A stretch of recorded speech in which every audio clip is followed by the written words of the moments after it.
Berlin, and to his right, I didn't want to say to the far right, Julius von der Laar, a political campaign consultant who served on the 2008-2012 campaigns of Barack Obama. Gentlemen, welcome back.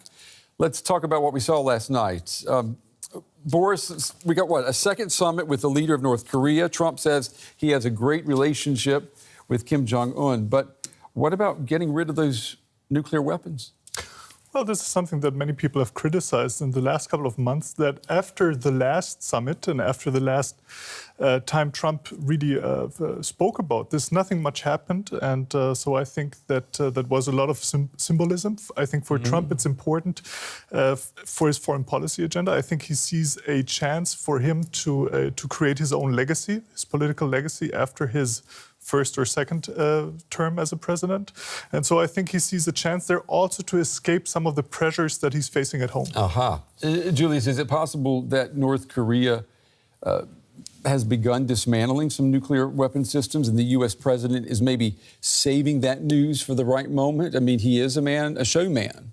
That is certainly true. Well, to his credit, North Korea hasn't fired any tests over the last month since that first summit. But if you take a look at the testimony of his generals, as he calls them, head of CIA, FBI, National Security, they said that there is absolutely no indication that Kim Jong-un is getting rid of any nuclear missiles. So there's a big discrepancy between what Donald Trump said last night and what's actually happening on the ground. Yes, that's a very good point. Let's broaden this out a little bit. Boris, you were here with me last year. We talked, I guess we did the preview to the first Trump State of the Union speech. What stands out to you as the biggest difference? Well, I think one of the big differences also when we think about the 2 years is that he sees a moral leadership, a role for moral leadership of the U.S. In the world. And this is something that we haven't seen much of in the last 2 years. The last State of the Union last year was in a similar tone, I think. It was also trying to reconcile and to be bipartisan. But obviously, the political stakes have changed. The House of Representatives is now in the hands of the Democrats. And so the context has changed. And I think some of the strategic calculus has also changed for him. And, you know, Julius, you and I, we were sitting here almost exactly 1 year ago, the day after the speech. And we talked about the teleprompter Trump versus tweet or Twitter Trump. What did we see last night? Was it teleprompter all the way? Well, I think, actually, it was a pretty dull delivery. Let's face it. I mean, the State of the Union is a format where the president goes out and sort of sets the agenda for the next 12 months. I couldn't see a specific policy or a strategic approach to laying out the agenda and telling the American people what he's actually looking to do. There was one main issue, and that was, of course, the wall. But no talk of the shutdown. I mean, we just came out of the longest shutdown in the history of the United States, and he didn't mention it. He didn't mention the shellacking that he took in November, as you just mentioned, the midterm elections. And so I was pretty stunned that the only thing we heard about was that he said he's going to get that wall. He did talk a little bit about cancer research and a couple other things, but it was almost the longest State of the Union, except the 2000 Bill Clinton, that we've ever heard, and very little meat. Yeah, that's a very good point. He did spend some time, though, talking about, or at least intimating that something bad was going to happen if the Mueller investigation continues. Take a listen to what he said. An economic miracle is taking place in the United States, and the only thing that can stop it are foolish wars, politics, or ridiculous partisan investigations. If there is going to be peace and legislation, there cannot be war and investigation. It just doesn't work that way. Oh, well, how does it work then? Is that a warning or is that a threat? What do you think? I'd say it's a false choice. I mean, he says to Democrats, look, either you stop the investigation, translate it, either you stop the investigations, the 17 investigations, that's what we're up to at this point, or you're not going to get anything from me on a legislative process. And I don't think that's a choice that the Democrats should accept. Well, the Republicans aren't in power anymore, in complete power anyway. So he doesn't have that leverage to throw back, does he? Well, exactly. But that's the point that he's making, right? Yeah. He says, I'm not going to deal with you unless you stop the investigations. And I don't think that Nancy Pelosi, sitting right behind him, is going to take that up very seriously. Well, I think one of the important things, you mentioned the government shutdown and the looming government shutdown that might be up for discussion again in 10 days or so. I think he did try to compromise on one important point when it comes to the wall. Of course, he insisted a lot on immigration policy and he insisted a lot on his wall, but the first time he talked about a smart wall. So we said it doesn't have to be a concrete wall. Yeah. It can be a wall. It can be a wall that's an iron fence Yes. and that has cameras and drones. Right. But it doesn't have to be. So I think he's very close to the negotiating position. Semantics. It's important semantics in that sense. Yeah, let's take a listen to what he had to say last night, and I'll get your take on this soundbite. This is a moral issue. The lawless state of our southern border is a threat to the safety, security, and financial well-being of all America. We have a moral duty to create an immigration system that protects the lives and jobs of our citizens. This includes our obligation to the millions of immigrants living here today who followed the rules and respected our laws. Legal immigrants enrich our nation and strengthen our society in countless ways. All right, he's trying to, maybe dig himself out of the hole there that he started at the beginning of that soundbite. Is he laying the groundwork, though, to justify declaring a national emergency? That's what it sounded like to a lot of people. He didn't mention the national emergency. No, he didn't, but he talked about a lawless border, and you've got these people pouring in. Yeah, sure. This threat scenario is something we've seen all along since the primary. This is something that made him the president of the United States. I mean, this is part of his campaign and of his positioning. This is the way he brands himself as somebody who can lead the American nation out of this predicament. Mm-hmm. He's selling the crisis. He's saying that there's drugs, there's illegal migration coming over. Every word that we've heard ever since the beginning of the primaries. But here's the thing. The emergency that he's thinking about declaring, that's the very last bargaining chip that he has. And it's highly unpopular. Mitch McConnell, leader, of course, the Republican leader in the Senate, says he doesn't want to do it. He's afraid that Republicans will defect and that the president will actually not get through with it. So I don't think it's politically feasible for Donald Trump, and I think that's the last bargaining chip that he has to try to leverage something out of Nancy Pelosi and the Democrats, because let's face it, neither side wants to go into another shutdown. Yeah, I don't think they could afford to politically. One part of Trump's speech was greeted enthusiastically by Democratic lawmakers last night. That was good. Let's take a listen to that. And exactly 1 century after Congress passed the constitutional amendment giving women the right to vote, we also have more women serving in Congress than at any time before.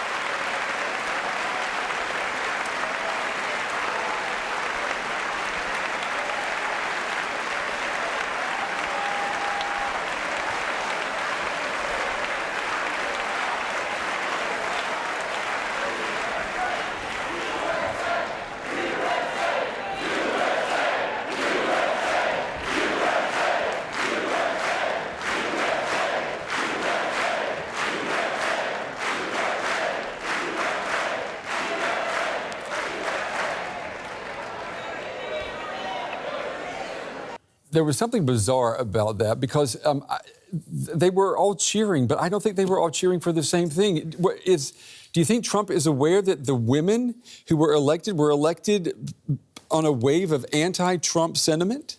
Well, he said he created a whole host of new jobs. And 58% of those jobs were actually women who took those jobs. And I would argue that he created most of those jobs of those women who stood up there. Look, there are 102 women in Congress. there are only 13 of them who are Republicans. So these are the Democrats standing up and actually showing that Donald Trump actually helped put them into office. What do you say, Boris? I mean, it's amazing, isn't it? Yeah, it was a bit of an awkward situation. I find also the cheering and the confrontation between the two parties. I mean, maybe it was an interesting metaphor for the polarization of American politics, not being able to speak about the same thing at the same time. Yeah. But yeah, I think the thing about these State of the Union addresses is that sometimes we put too much emphasis on the symbolics and on the actual things that are being said there. Yeah, but it's show, though, isn't it? It is show, exactly. Yeah. That's why it's the problem, because I think we're forgetting some of the contrast of what's being rhetoric and what's being said in these State of the Unions and the actual politics that is going on. So obviously, this is something where the president is in the limelight. He knows he can reformulate his agenda, but I think there should be some deeper analysis. But he's not supposed to be completely political, though, right? He's supposed to be, with this speech, the president of all Americans. Yeah, it's a ritual. It's a ritual. It's a ritual of reconciliation. But we've seen many rituals. We've seen the inaugural speech, which is also supposed to be such a moment of reconciliation, and there it didn't happen. So. Yeah. Boris, you said it's about contrast, and I think the contrast was so clear. You saw all those women from different backgrounds. There were Latinas in there. There were people from all walks of life. And then you had them all wear white. Yeah. And then you panned over to the Republican side, and there were white men. And I think that was the contrast, and that's the changing face of American politics as well. And they were all in dark suits too. I mean, and you know, it's like I said at the beginning of the show, the visuals were so telling last night. You the women in white, and then you had these men, the GOP men in dark suits. You know, that speaks volumes. Let's look ahead to 2020. Yes. This is what we saw in this speech, and we think this could be a hint at what Trump wants us to be talking about as we approach 2020, the notion of a socialist America.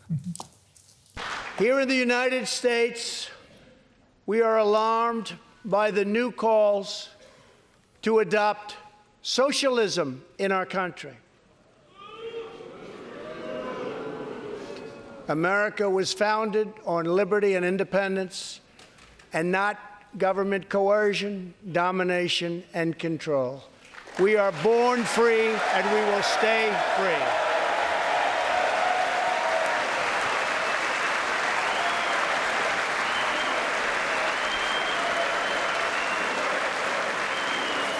Bernie Sanders, understandably, they're not happy. I mean, we are talking about semantics, because the definition of socialism to you, Boris, and to what it is to those gentlemen in that chamber, the difference is like night and day.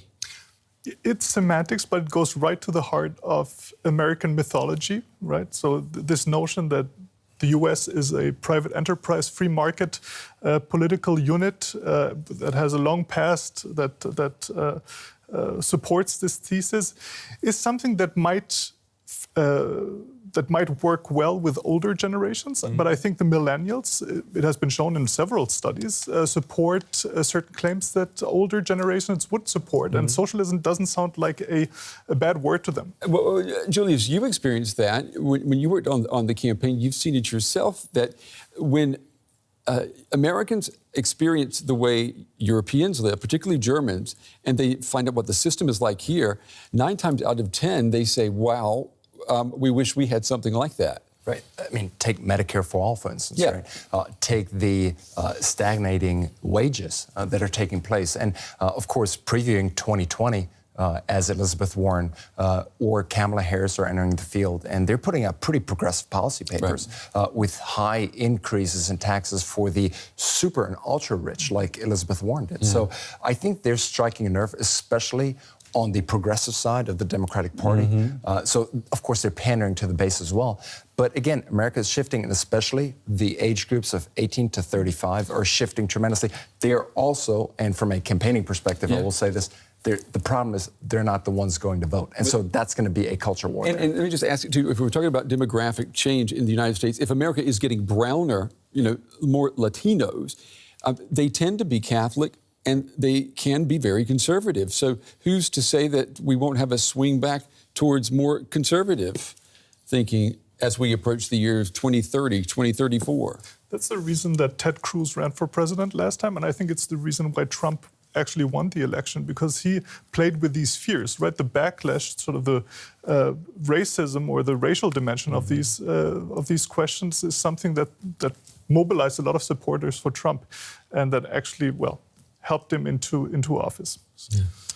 Or if you got something before, we got 30 seconds. Well, I'm just going to say, you see new candidates like Alexandria Ocasio-Cortez, who is incredibly capable of talking about those issues and actually bringing people together. You saw Barack Obama in 2008 doing the exact same thing, forming new coalitions. So I think it's about an authentic candidate who can bring people together around issues, making common sense solutions to the problems that are facing the nation. And so I think you can actually do that and bring people together. We're going to talk about this. Gentlemen, thank you very much. Let's do it again next year after the next State of the Union. Julius von der Laar, Boris Vormann, gentlemen, thank you.